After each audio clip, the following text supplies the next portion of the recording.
So it's a bit of an open secret that Aleister Crowley practiced sexual magic and mysticism. But what exactly are the roles of masculinity and femininity in Thelemic spirituality? In this video, I'm going to explain what divine masculinity and femininity meant for Aleister Crowley and how this gives us better insight into Thelemic spirituality and Thelemic magic. If you like this video, please make sure to like and subscribe to the channel. This will help boost the video in the algorithm and will ensure that you are notified of new content as I post it. Also, please consider supporting me on Patreon. I will leave a link to my Patreon in the description of this video. Now let's talk about sex. So before we get into cosmic masculinity and cosmic femininity, let's just talk about ordinary, down-to-earth masculinity and femininity. Masculinity and femininity are complex constructs that comprise different traits, behaviors, and roles that are attributed to men and women respectively. These concepts can differ significantly across different cultures and time periods, but in general they have to do with societal expectations regarding gender. Masculinity refers to those qualities, behaviors, and roles that are considered to be typical of men and boys. These often include strength, assertiveness, rationality, independence, competitiveness, and the ability to remain calm in the face of stressors. Femininity consists of behaviors, roles, and characteristics that are attributed to women and girls. These include nurturance, empathy, cooperation, sensitivity, modesty, and aesthetic sense. Masculinity and femininity are not the same things as male and female. Both men and women have masculine and feminine traits. Furthermore, masculine and feminine are not opposites. They do not cancel each other out. It is possible for a person to be high in both masculine and feminine traits. Think of Mark Bolan, Mick Jagger, David Bowie, Joan Jett, Kristen Stewart, or Tilda Swinton. One can also be relatively low in both masculinity and femininity. Think of Brienne of Tarth or Arya Stark from Game of Thrones, or think of Pat from the old Saturday Night Live sketch. While masculinity and femininity are not the same things as biological sex, they are in fact correlated. The average man is more masculine than the average woman, and the average woman is more feminine than the average man. It's also the case that the most masculine woman is not as masculine as the most masculine man, and the most feminine man is not going to be as feminine as the most feminine woman. In short, we cannot reduce one to the other, but we can't entirely separate them either. Now, when the subject of sex magic or sex mysticism comes up, people automatically think of things like making a wish at the moment of orgasm. But for Crowley, it was actually a little more subtle than that. For Crowley, sex magic involves using both masculinity and femininity and the sexual organs in order to harness the power of cosmic magical energy. In order to interact with those cosmic forces, it helps enormously to understand first what they are. An important clue to understanding this is to be found in chapter 4 of Magic in Theory and Practice. In a footnote in that chapter, Crowley says that femininity always means form or manifestation, and masculinity always refers to concealed force. Let's unpack that a little bit. Femininity always means form. In its most general sense, form refers to the shape, structure, or configuration of something. It encompasses both physical and abstract qualities of things and can be understood in many different contexts. Form can mean physical form. It can mean the shape or outer appearance of something. We also talk about abstract form, the form of an idea or the form of a mathematical equation or the form of a work of art. We also talk about linguistic form. This could mean the syntactical structure of a sentence, the choice of words, or how we express ourselves using language. Form can also refer to the structure of a system or of society. For example, we talk about form of government or the form of an economy. Form can also refer to somebody's behavior. For example, we talk about formal and informal modes of address. In an abstract philosophical sense, form is the nature or the essence of something. The form is those qualities which make a thing what it is. The essential qualities of a thing are what it presents to us for thought, for thinking. In other words, it is what is intelligible in the thing. It is how the thing manifests itself to us. So when Crowley says that femininity means form or manifestation, I don't think he means one particular type of form. I don't think he means specifically physical form or linguistic form or conceptual form. I think he's thinking in this more abstract philosophical sense of how a thing presents itself for thought. What makes it intelligible? How does it manifest itself? In other words, femininity is just another term for being in Crowley's philosophy. By contrast, masculinity is concealed force. In its most general sense, force refers to any influence or interaction that causes a change in the state of motion or shape of an object or system. Just as form has many uses depending on context, so does force. In the context of physics, force is an interaction that causes an object to accelerate, deform, change direction. Force is a vector. It has magnitude and direction. In mechanics, force is something that causes an object to change its direction or put it in motion. In electromagnetism, forces occur between electrically charged particles. We also speak of psychological forces. We talk about the power to persuade or to coerce. There are also things like environmental forces, the impact of geography. Economists talk about forces that determine supply and demand, or competition or consumer behavior. There's also an abstract philosophical understanding of force. This would be something like an underlying energy or principle that drives the universe or life itself. For example, in Chinese philosophy, you have the concept of qi. Greek philosophy has the concept of arche. Arche is not just the origin of something. Arche is the principle of change of something.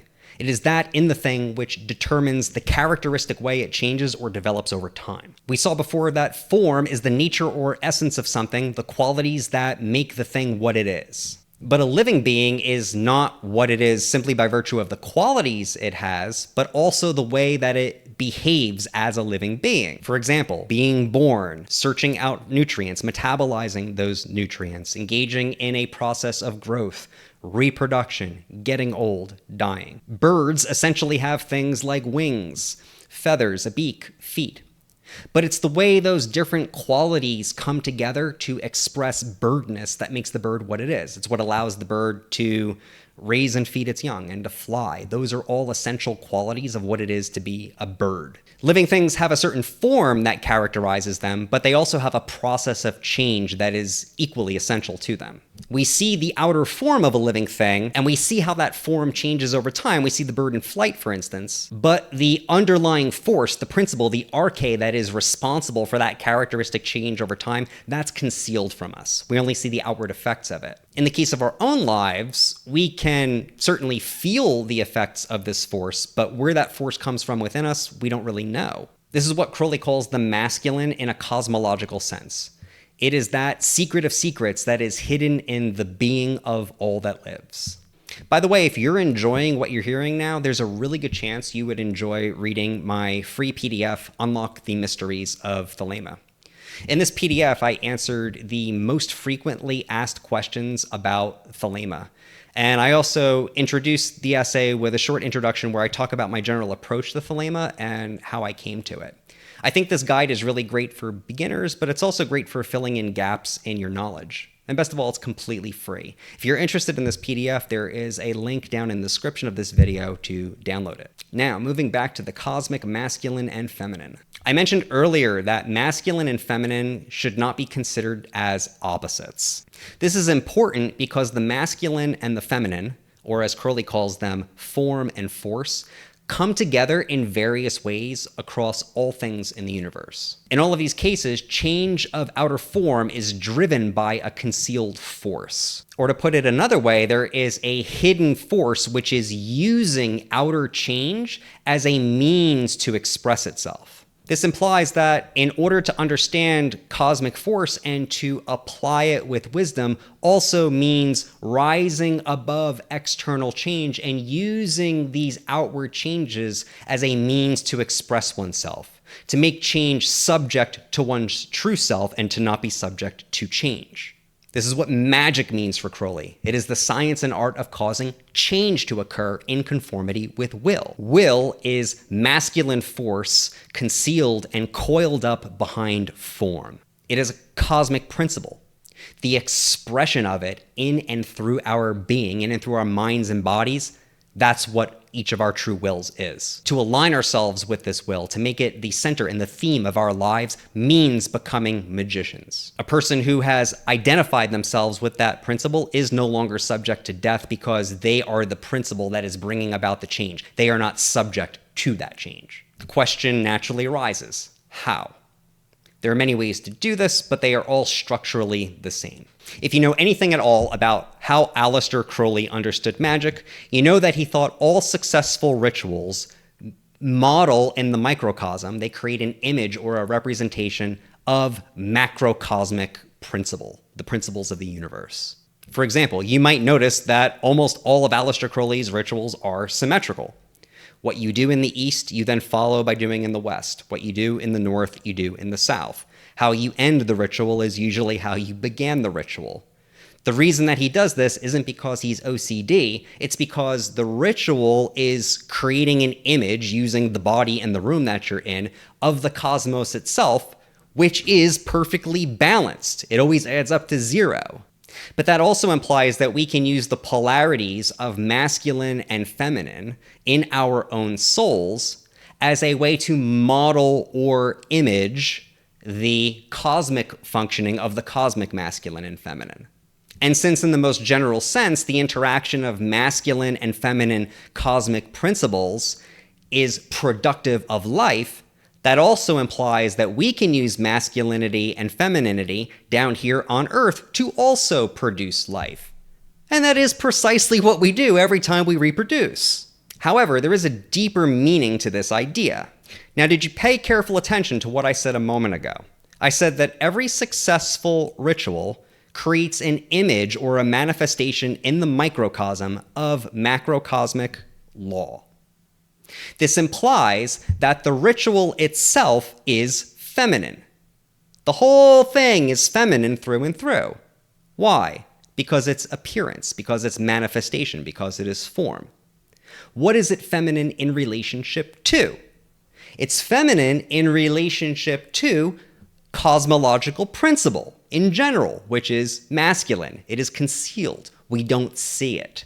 So not only do we have a horizontal relationship between male and female, or masculine and feminine, in the case of two people having sex, but from another perspective, both of them are considered to be feminine and receptive of the masculine cosmological energy.